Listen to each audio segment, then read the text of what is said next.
We really struggle to rank the defensive coordinators in the NFC East. We actually really like or are impressed on some level by all of them. Fangio and Zimmer, a long time successful DCs. Both guys have had head coaching shots because of how good they were as DCs. Joe Whitt Jr., first-time play caller. Shane Bowen, a bit of a mixed bag in Tennessee, but mostly was impressive as a roster deteriorated. That wasn't his fault. But when you add in the talent levels across the board in the NFC East, it becomes very difficult to rank the defenses as well. But I think it's easier than just the DCs. So if we take into account everything, and we did this with the offenses in the NFC East yesterday. If you missed it, you can check the Hoffman Show podcast. Definitely was fun to parse out. But if you take the defenses, talent, and coaching into account, who do you think the best defense is in the NFC East?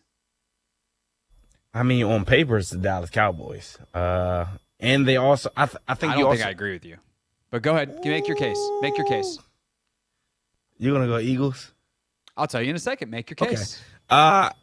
Yeah, so I would say Dallas has the best talent. I mean, you have up front on the defensive line, you have Micah Parsons, DeMarcus Lawrence, both game changers. And then in the back end, you have Trayvon Diggs, and you also have Deron Bland coming off a season where he led the league in pick sixes, was also a Pro Bowler. So I think you look at that, you know, their linebackers are fairly young. Their safeties, they've been there for years. Great safety play for sure.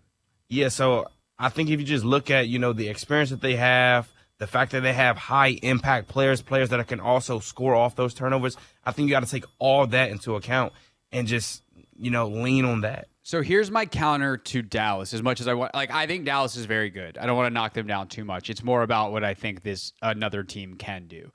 But if I were to pull apart the Dallas argument, part of what's made them so dominant the last 3 years when DQ was there was Dan's specialty is finding out what guys do really well and accentuating it and hiding their weaknesses.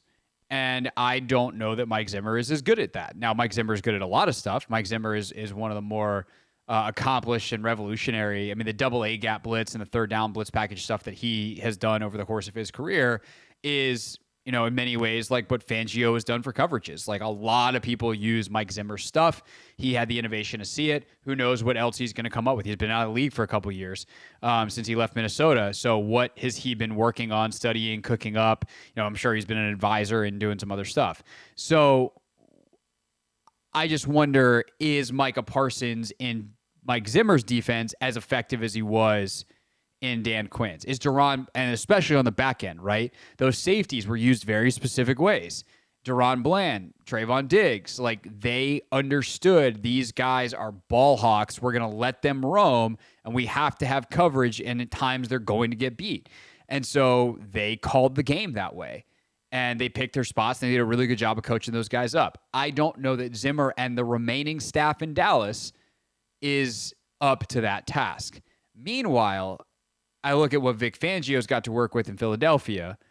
Fangio's a guy that's thrived on these amorphous coverage structures, using fronts in certain ways, and like having some of these, we think of like the star player, like Brandon Staley had it when he was the DC with the Rams, and it was Jalen Ramsey. Obviously, he took that same concept to LA. It didn't work out quite as well, but that was the whole reason he got hired, was because it's like, can we do the same thing with Derwin James? But there's plenty of Vic Fangio disciples around. And it's a really complex defense in a lot of ways. Like Jack Del Rio tried to run a version of it, and they didn't communicate well enough here, and Jack didn't, and his staff didn't coach it well enough, and it was a disaster. But Fangio's the guy who knows how to do it the best because he's the guy who invented the thing. And I think when you look at the pieces they have in Philadelphia, they're super intriguing. I mean, up front, they got studs, and they have, a 3-4 base with a true nose tackle in they've got the great, 3 tech and Jalen Carter if they want to light up at a 4 down, which they'll be in plenty. But 3 down, he's still effective as a 5 tech on the edge. What's his name? Jordan Davis, big hog molly in there as a 1 technique or as a nose if you want to play true 3-4.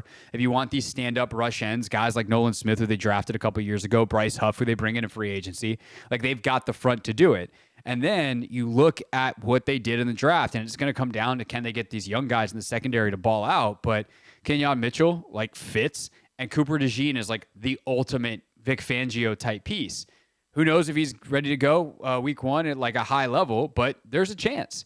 And so I think between the fit, like the caliber of the personnel in Philadelphia with what they've got up front, the caliber of coaching and the fit of personnel and scheme, I would probably say Philadelphia is the best in the division with Dallas behind them. And then we talk about Washington and New York, third and fourth. All right, quick question on your Micah Parsons, like whether or not he's going to be the same Micah Parsons he was in Dan Quinn's defense. I just feel like Micah Parsons he's in the upper echelon of for sure players on the defensive side of the ball that will impact the game no matter like what scheme they're. I think that goes to like Aaron Donald, that goes to like a TJ Watt. I think he's in that caliber. So I don't necessarily like question whether or not he's still going to be dominant. And the fact that he's on the field, and I feel like we have this conversation all the time. Who's the best player on the team when it comes to like the NBA? Different sports. I mean, sort of kind of is, but yeah, again, there's 11 dudes with a chance to do something on one, and but 5 he's on dudes. the defensive line. I get it, but like you got to remember, some of the production comes because he's that damn good, and they would put him over whoever was the worst. Like part of Micah Parsons' superpower, which is the thing that Dan Quinn specializes in, is he could line up anywhere. He's a rare talent. But if you just line him up on the edge, will he still be a 12, 13, 14 sack guy? Probably, if he's a pure defensive end edge rusher. Yeah. But to get to 18, can we not line him up over a center? Can we line him up over a guard who's not very good and is not used to that kind of pass rusher? And Dan did that stuff. Now, Mike Zimmer has, I think some of the double A gap blitz looks like Micah Parsons will return to being an off-ball linebacker so that he can blitz from there. It would be insane for them not to use him in some of that stuff where you generate pressure typically with lesser players. Well, if you have a player who can do it like Parsons can, it changes the whole equation. So I think that they'd be silly not to use some of that, but I don't think that they're as good. They're like, that is Quinn's specialty. There's almost no one in the league who's as good at it. And so can quit. Like, that's one of the things that I think separates, what I think Washington can do and why I put them third over New York. Is I trust Dan Quinn and Joe Whitt Jr., that philosophy to take Daron Payne and Jon Allen and put them places that they haven't lined up before, but that are going to be advantageous for this defense, and they have the personnel to do it. Like Cleveland Ferrell is big enough to line up inside if you need him to get Daron Payne outside and switch up the matchups on a third down situation and play really, like, be effective and generate pressure.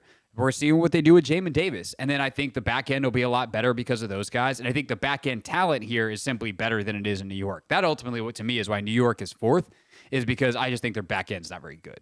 Yeah, the back end is trash. I mean, they do have Xavier McKinney, but outside of him, I mean, we'll see what Banks can do, but like, he's coming off a rough rookie season as well. It wasn't great.